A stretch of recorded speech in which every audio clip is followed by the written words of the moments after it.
Selamat olmuşlar. Oturmuşlar. Kazan Edebiyat Sabahı'na hoş geldinizler. Bugünkü sabahın takırıbı Şerhan Murtaza Tevekkel Toy әңгімесіндегі өмір шындығы.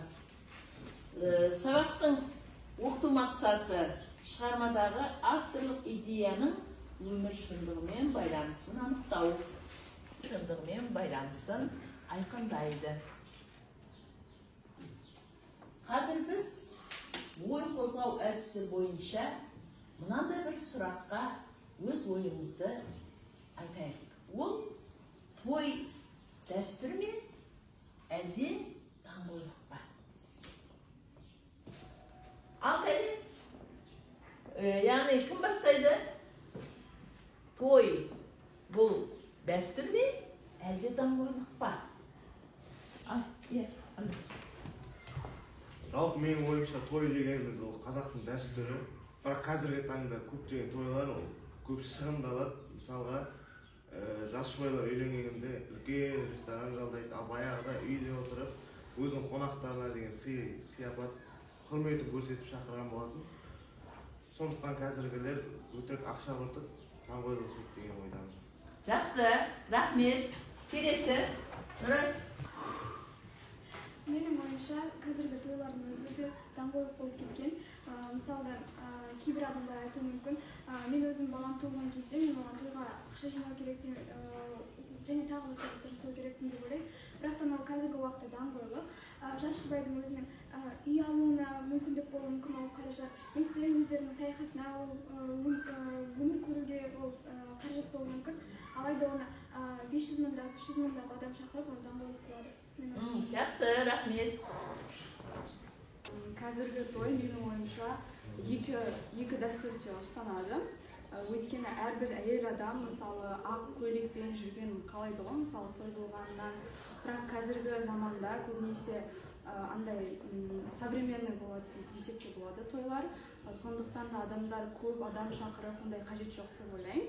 Жалпы шағын адам шақырса болады. Сондықтан да қазіргі той екі бағытты да ұстанады. Дәстүрді де және де даңғойлықты да. Рахмет. Оқушылар, бізде бірнеше оқушыларымыз жаңа өз пікірлерін айтты. Бір оқушымыз бұл салт дәстүр дейді, екіншісі даңғой дейді, үшіншісі екеуі де бар апай дегендей ойда болды. Ал енді кім маған айтады? Шерхан Мұртазаның әңгімесіндегі тәуекел той бұл даңғойлық па, әлде салт дәстүр? Менің ойымша тәуекел той әңгімесінде той дәстүр емес, даңғойлық ретінде жасалған деп ойлаймын. Себебі тойдың иесі той жасаған кезде оның ақшасын тойдың келген қонақтарынан алып аламын деп ойлаған еді. Бірақ өкінішке орай ақшасы жиналмай, оған келген қонақтар тек конверттің ішіне оны салып жіберіп, арасына қағаздармен салып, оған хаттама жазып жібереді. Ал тойдың өтуіне бойынша белгілі бір маңызды тұлғаның сақинасы жоғалып кеткеннен тойдың жыры жоғалып, қонақтардың барлығы үйлеріне таралып кетеді. Яғни сақина емес, алқасы, кеңсіз. Енді бұл жазба жұмысы бізге кесте берілген екі жақты күнделік әдісі. Бұл жеке жұмысыңыз бағаланады. Ең бірінші шығармадан үзіндіні оқып көрейік. Бірінші үзінді. Жиен, тойың құтты болсын. Сенен немді аяйын, тойыңа қонақ қой әкелдім, қабыл ал деп күркіреді Сарбай. Осы жердегі өз пікіріңіз, Сарбайдың бұл жерде сендер қандай қасиетін көріп тұрсыңыз? Соны жазасыңыз. Екінші, құйрықты қазақы қой екен, Керімқұл ішінен 10 мың болып қалар деп есепке салды. Ораза кезі болса, бағасы одан да жоғары көтеріледі. Бірақ ораза әлі алыста ғой. Апай, ауызша айтып болған. Бұл жерде сіздер кімнің Керімқұлдың мінезін ішкі қасиетін жазасыздар. Екінші тапсырма, қонақтар тұрып қалды. Бастамаймыз ба көке деп сыбырлады асаба. Керімқұл оны танымай қалғандай бір түрлі таңдана қарап барып, лезде есін жиып, кісілер келіп болған жоқ, сен ән салып домбыра тартып, жұртты алаңқырап тұра тұр, деді. Көке, өзіңіз айтқан соң екі әншіні ерте келіп едім, ақысын жемейсіз ғой. Күйіп тұрған Керімқұл, миды ашытпай қоя тұршы деп тағы да аспанға қарады. Міне, осы шығармадан алынған үзіндіге сіздер өз пікіріңізді бір сөзбен жазуыңыз сұралады. Ал.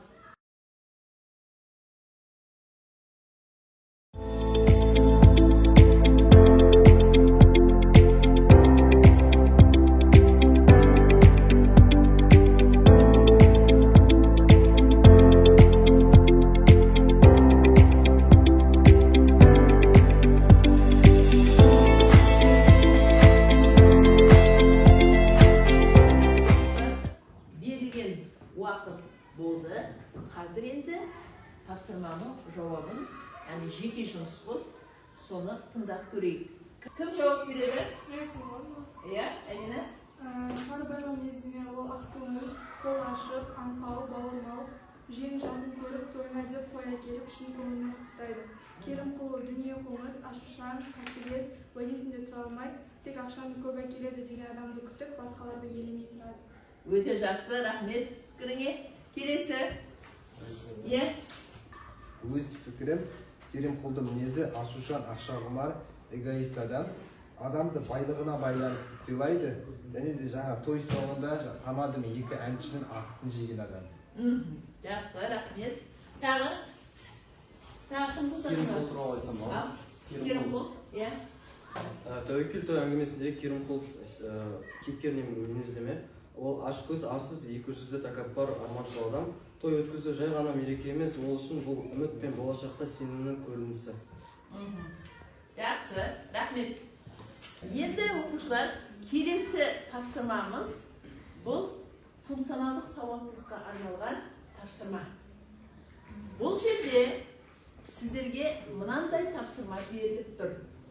Тәуекел ұғымын қазіргі өмірмен салыстырып қара, қазіргі замандағы қандай оқиғаларда адамдар тәуекелге барады.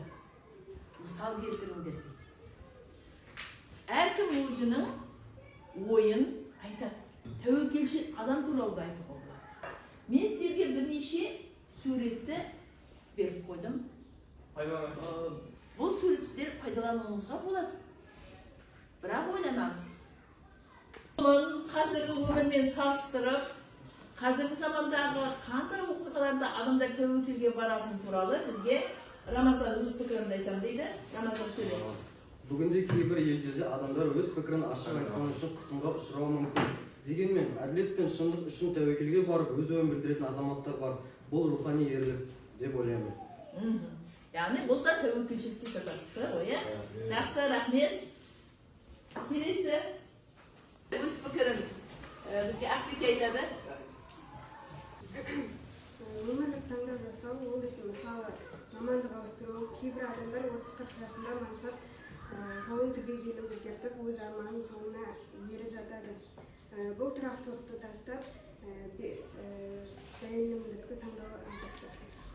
Яғни үлкен жасқа келгенде, немесе бірнеше жылдан бері бір мамандықта жұмыс жасап жүріп, екінші мамандыққа ауысу, бұл да тәуекелшіл адам деп ойлайсыз, иә? Жақсы. Жарысбек өз пікірін айтып. Менің ойымша болған адам өмірінде ежелден келе жатқан түсінік. Адамдар тәуекелге әртүрлі себептермен барады. Оның біріншісі бір нәрсеге қол жеткізу үшін, өзгеріс жасау үшін немесе қиындықтан шығу ретінде тәуекелге бару мүмкін. Өте жақсы. Бұл яғни тәуекел дегенімізге жауап беріп отыр. Рахмет. Келесі. Мына суреттерді тағы кім пайдаланады? Мына сурет бойынша кім сөйлейді? Иә?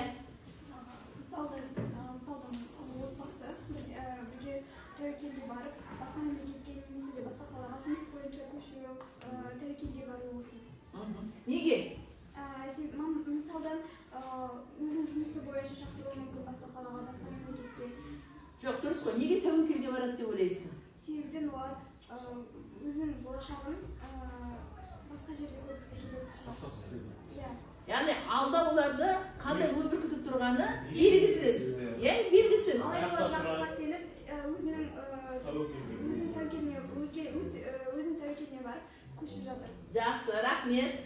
Ал мына кісінің фотосы барлықтарымызға таныс шығар деп ойлаймын. Не үшін бұл кісінің фотосымен сіздердің алдарыңызға шығарып қойдым деп ойлайсыздар? Айтсам болмақ. Жақсы. Рабасан. Менің ойымша Илон Масктың тәуекел іс әрекеттері оған көптеген миллиардтан ақшалар әкелді. Оның тәуекел жасаған проекттері ғылыми технологиялар үшін өте зор көмек берді және халыққа деген жаңа болашаққа жаңа көзқарастар ашты. Мысалға айтсақ, Марсты колонизировать етемін деген ойы адамзатқа өте пайдалы болып келеді. Жақсы, рахмет. Жарайды. Келесі өз пікірімізге Ильяс айтады. Ильяс? Менің ойымша қазіргі заманда ауыр дертке шалдыққан адамдар кейде дәстүрлі ем көмектеспеген жағдайда жаңа толық зерттелмеген ем тәсілдеріне жүгінеді. Мысалға гендік терапия немесе жасуша трансплантацияға сияқты деген әрі белгісіз күрделі нәтижелерге әкелетін дәрі-дәрмектерді қолданады. Сондай іс-әрекеттермен сондай адамдар тәуекел жасайды деп ойлаймын. Дұрыс айтасың. Яғни науқас адам тәуекелге барып, өзінің жасыл кетуіне үміттенеді, тәуекел жасайды соған. Рахмет. Жақсы.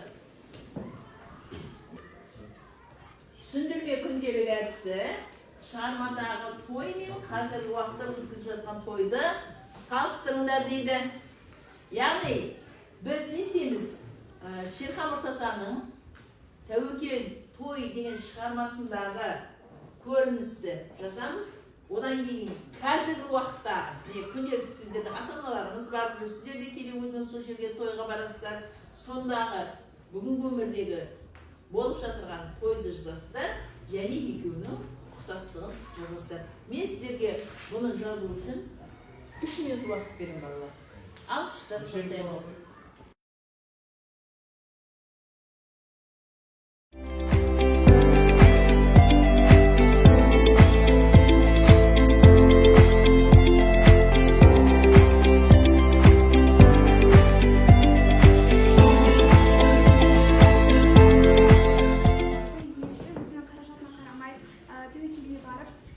Сол уақыттағы, сол шығармадағы ең атағы бар деген мейрамхана Ақтантауда 500 адамға өткізеді. Және өзінің ең бай деген 3 облыстан келген 500 қонағын шақырады. Оның ішінде өзінің туған қарындасы болады. Және де өзінің жездесі бар. Және де осы шығармада айтылған нағашысы бар. Бәрін ақысын санап өзінің дүние қоңыздылығын көрсетеді. Ал қазіргі уақыттағы өткізіп жатқан тойлар, ол мысалдан адамдар өзінің қаражатына қарамай, несиеге батып, ең бастысы өзінің бала-шағасына күшті той өткізу ойы болады. Және де осы ұқсастықтары қазіргі уақытта да осы шығармадағы өзекті деген атағы бар деген мейрамханаларды өткізу, қазіргі уақытта да шығармадағы той көрінісінде де екеуінің ең басты ұқсастығы. Жақсы, жарайды. Кішкене көп ең бай деген туысқандарын шақырады. Сөйтіп өзінің баласын елге көрсетіп, жаңағы жақсы той жасай аламын деген жағдайын көрсетеді. Ал қазіргі тойларды дәл солай өтіп жатыр. Қымбат ресторандарды жалдап, менімен деген әншілерді шақырып, несие алып қазға батып жатамыз. Осы деп ойлаймын, олар ұқсастығы қазіргі заманда. Жақсы, рахмет. Шерхан Мұртазаның тәуекел той әңгімесін қорытындылай келе, мынандай ой түйіндедік. Сіздердің пікіріңіз бойынша қазақта керемет мақалдар бар.